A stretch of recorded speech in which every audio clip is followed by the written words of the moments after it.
नमस्कार, एक बार फिर से आप सभी का स्वागत है हमारे चैनल में सोशल स्टडी क्लासेस में। भारत के भूगोल को लेकर चर्चा कर रहे हैं और हमने अब तक पिछली 2 क्लासों में आर्द्रता को लेकर, ह्यूमिडिटी को लेकर बात की और हमने समझा कि भारत के अंदर 2 प्रकार की आर्द्रता पाई जाती है। एक समुद्र के द्वारा, मानसून के द्वारा भारत में लाई जाती है और बारिश की जाती है और दूसरी भारत के अंदर ही मौजूद होती है। ये दोनों आर्द्रता के डिफरेंस को हमने समझा और काफ़ी बारीकी से इस पर चर्चा की। आज की हमारी क्लास में भारत के अंदर किस जगह किस प्रकार से आर्द्रता हमको देखने को मिलती है और एक माह की हम बात करेंगे।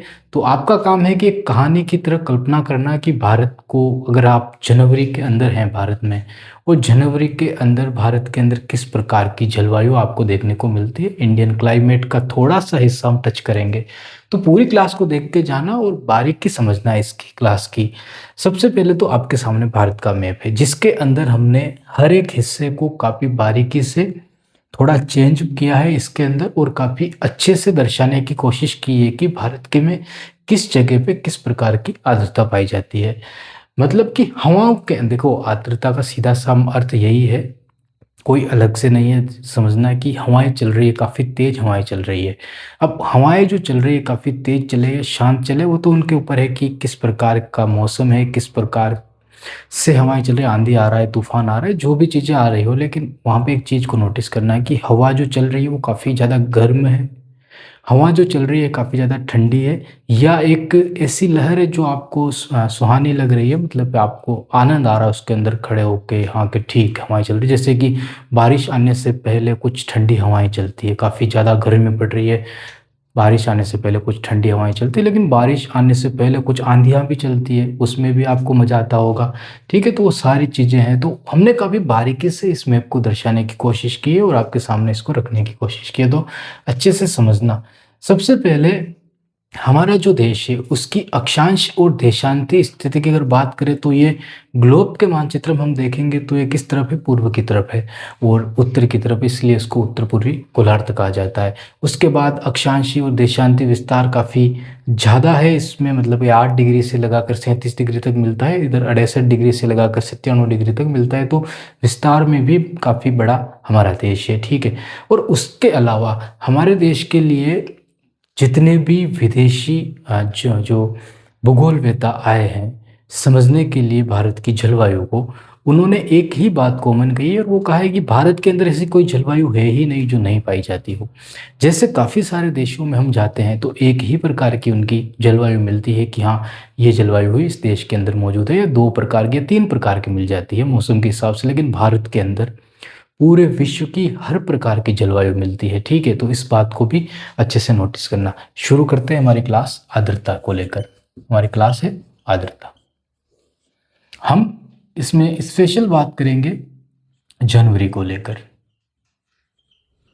ठीक है, तो आप डाल सकते हो हेडिंग, आर्द्रता की बात कर रहे हैं भारत में आर्द्रता, और जो महीना है जनवरी का, और हम इसमें भी बात करेंगे सुबह 9 बजे के आसपास।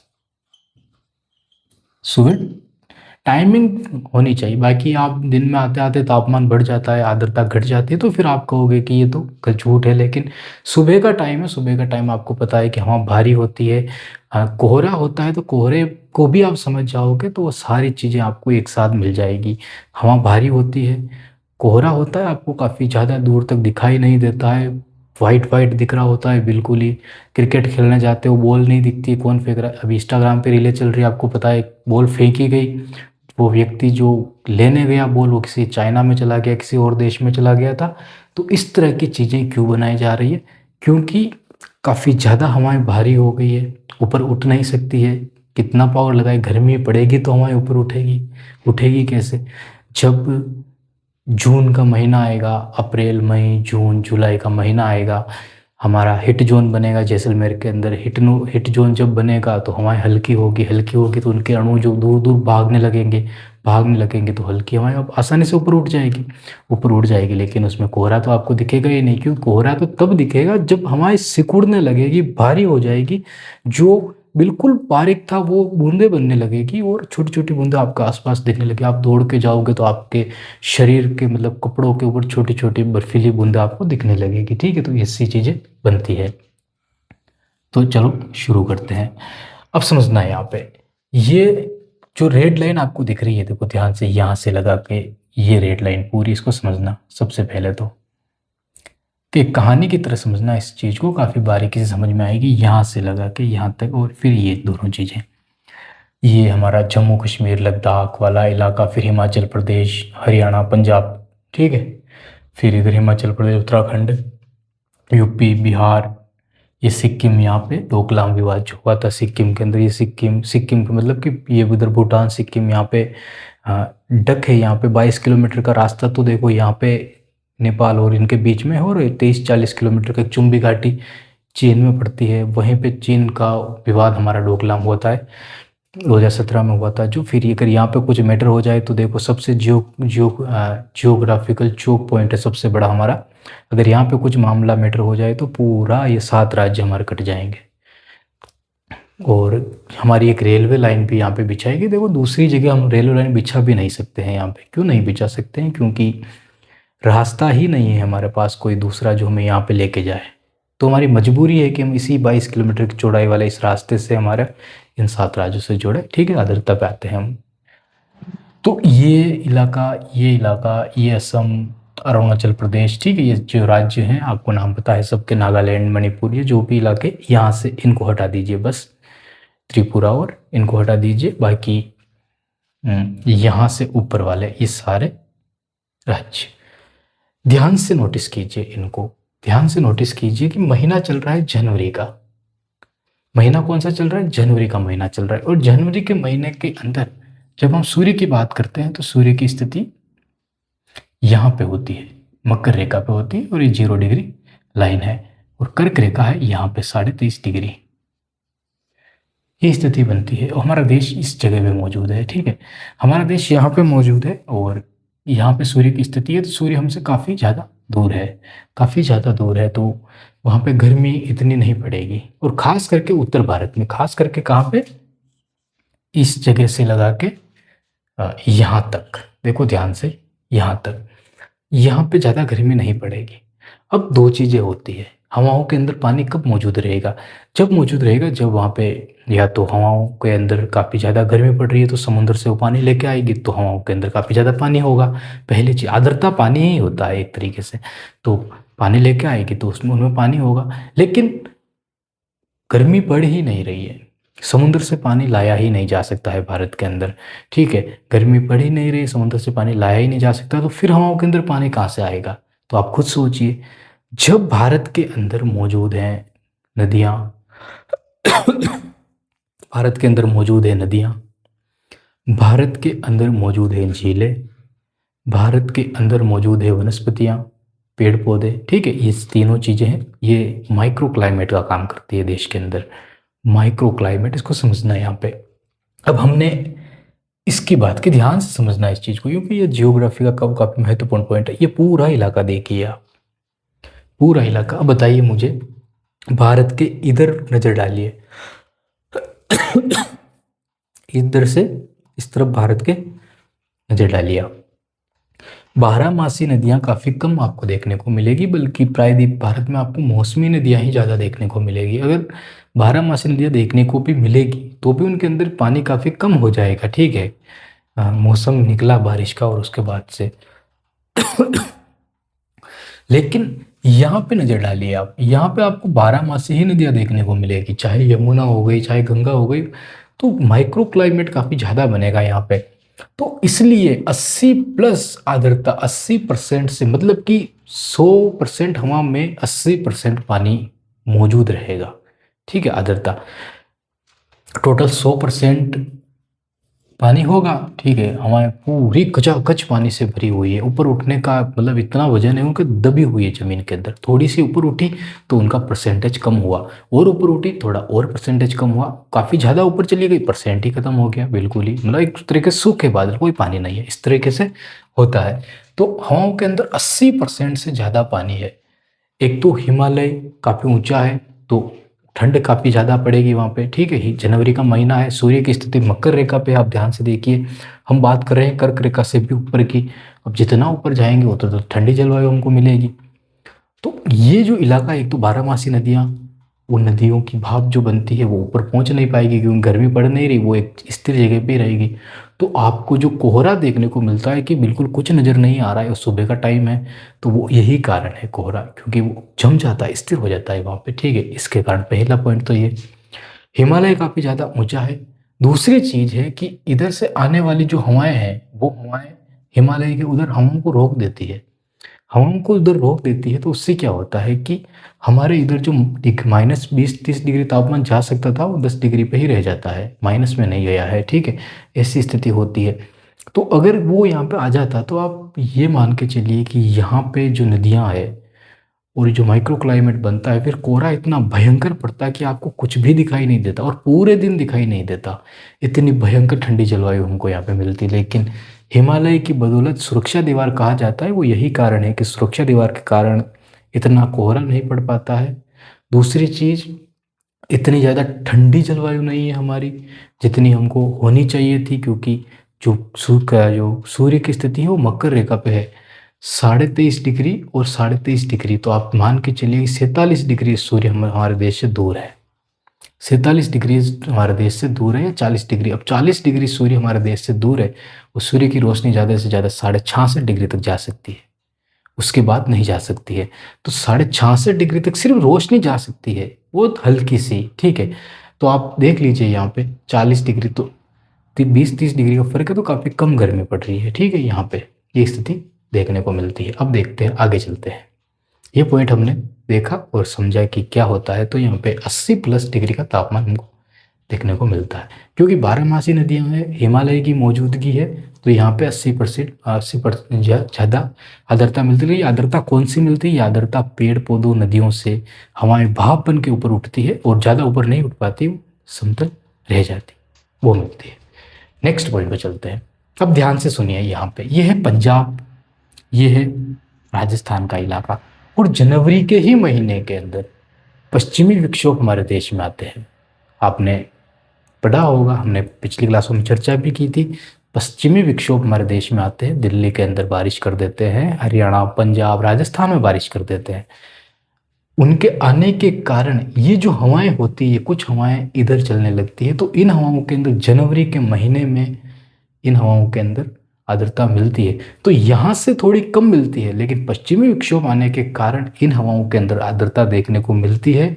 तो कोहरा यहाँ पे भी ज़्यादा होगा, क्योंकि 80% हवाओं के अंदर नमी अभी भी यहाँ पे मौजूद है, और ये हवाएं मानसून वाली होती है जो बारिश कर देती है यहाँ पे। तो ये हवाओं में और ये हवाओं में थोड़ा अंतर भी हमको देखने को मिलता है। ठीक है, तो इसको यहाँ पे नोटिस करना कि यहाँ पे जो आर्द्रता ज़्यादा मिल रही है वो क्यों मिल रही है। ठीक है, पश्चिमी विक्षोभ एक कारण है इनका। ये हमारा दूसरा पॉइंट हो गया। अब आगे चलते हैं, और ये देखिए, ये राजस्थान का हिस्सा है, और ध्यान से नोटिस कीजिए, ये लाइन यहाँ से होके यहाँ से होके ये, और यहाँ पे काफ़ी कम आर्द्रता देखने को मिल रही है हमको। जनवरी के महीने में काफ़ी कम आर्द्रता देखने को मिल रही है। सुबह का समय है, देखो, अगर बात दिन की 2-3 बजे की करेंगे तो आर्द्रता 50%, 30%, 20%, 10% पे आ जाएगी। ठीक है, तो जनवरी का समय है, और यहाँ पे ये है प्रायद्वीप भारत प्लस कचकरण। अब यहाँ पे जो स्थिति है वो रेतीली स्थिति है। ध्यान से इस चीज़ को नोटिस कीजिए, बस इस इलाके की हम बात कर रहे हैं। यहाँ पे आर्द्रता कम, क्योंकि यहाँ पे पश्चिमी विक्षोभ का जो कहर था वो यहाँ तक ही रहा, हिमालय बारहमासी नदियों का यहाँ तक ही रहा। लेकिन यहाँ पे ताप्ती नदी, नर्मदा नदी और ये जो घाटियाँ मिलती है, सतपुड़ा पहाड़ियाँ जो मिलती, उनके कारण इनके अंदर थोड़ी नमी बढ़ी हुई रहती है। ठीक है, जो ये स्थिति हमको यहाँ पे देखने को मिलती है। तो आर्द्रता यहाँ पे ज़्यादा होने का कारण है सुबह का, कि यहाँ पे कुछ पहाड़ियाँ मिलती है और नदियाँ मिलती है, उन नदियों के कारण यहाँ पे इतनी रहती है, और रेत है यहाँ पे, तो सुबह रेत ठंडी होती है, आपको पता है, तो उसकी भाप भी बनती है। लेकिन ये जैसे दिन आगे बढ़ेगा ये कम हो जाएगी। उसके बाद यहाँ पे आना, यहाँ पे वापस देखो ज़्यादा हो गई, क्योंकि अब ये तट आ गया है, पश्चिमी तट समुद्र के पास है, तो ये जो हवाओं के अंदर जो नमी सुबह है वो रहेगी यहाँ पे। लेकिन एक चीज़ को ध्यान से नोटिस करना, यहाँ पे 80% से ज़्यादा क्यों नहीं है, जबकि समुद्र तो बिल्कुल टच में है। इसलिए देखो, इस पॉइंट को अच्छे से नोटिस करना कि ज़्यादा क्यों नहीं। देखो यहाँ से हवाएं जो है वो इधर चल रही है अभी, समझना है इस बात को। क्यों इधर चल रही है? क्योंकि ये सूर्य की स्थिति यहाँ पे है, यहाँ पे, और ये भारत है, भारत से हवाएं अभी इधर चल रही है, इनका जो मानसून है वो इधर बन रहा है, इधर से तो इधर जाएगी, इधर चल रही है, तो हवाएं इधर नहीं जा रही है, ये इधर जा रही है। तो यहाँ पे 70-80% क्यों है? क्योंकि यहाँ पे पेड़ पौधे हैं, पश्चिमी तट है, पेड़ पौधे काफ़ी ज़्यादा देखने को मिलते हैं, इसलिए ये है। तो ये जो जितना भी खुला इलाका है, ध्यान से समझना, ये 60-70, ये जो खुला इलाका है, ये यहाँ पे अमरकंटक की चोटी, नागपुर का पहाड़, ठीक है, इधर ये पहाड़ियाँ, इसके कारण ये माइक्रो क्लाइमेट के कारण ये चीज़ें हो रही है। इससे मानसून से कोई लेना देना नहीं है। ये हवाओं के अंदर जो नमी सुबह मिल रही है, ये दिन होते होते काफ़ी कम हो जाएगी और काफ़ी गर्मी यहाँ पे बढ़ने लगेगी, ठीक है। तो ये सुबह का टाइम है, जनवरी का टाइम है, यहाँ पे ये स्थिति हमको देखने को मिलती है। 60-70% की आर्द्रता देखने को मिलती है। आप कहोगे कि ठंड में इतनी गर्मी, तो प्रायद्वीपीय भारत के अंदर तो गर्मी पड़ेगी। जब आप धूप में जाओगे तो गर्मी पड़ेगी, आप छाँव में जाओगे तो आपको ठंड लगेगी। ये जनवरी फरवरी का महीना है यहाँ पे, लेकिन हम जनवरी की स्पेशल बात करें तो ये जो है, आपको अगर ज़्यादा ठंड लग रही है तो आपको ज़्यादा ठंड कब लग रही है? सुबह के समय ज़्यादा लगेगी। सुबह के समय ज़्यादा ठंड लगेगी तो उसका कारण यही है कि इन हवाओं के अंदर नमी का भी ज़्यादा है।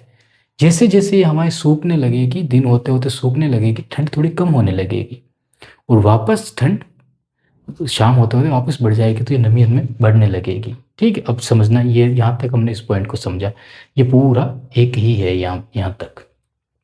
अब ये देखो, ये क्या है, यहाँ पे इतनी ज़्यादा क्यों हो गई? यहाँ पे 80+ कैसे हो गई? अब आप नोटिस कीजिए, हवाएं ऐसे चल रही है, तो समझ में आ गया। मानसून उठेगा यहाँ से, यहाँ पे बारिश होगी तो 80% से ज़्यादा यहाँ पे क्या मिलेगा? यहाँ पे आपको मिलेगी आर्द्रता।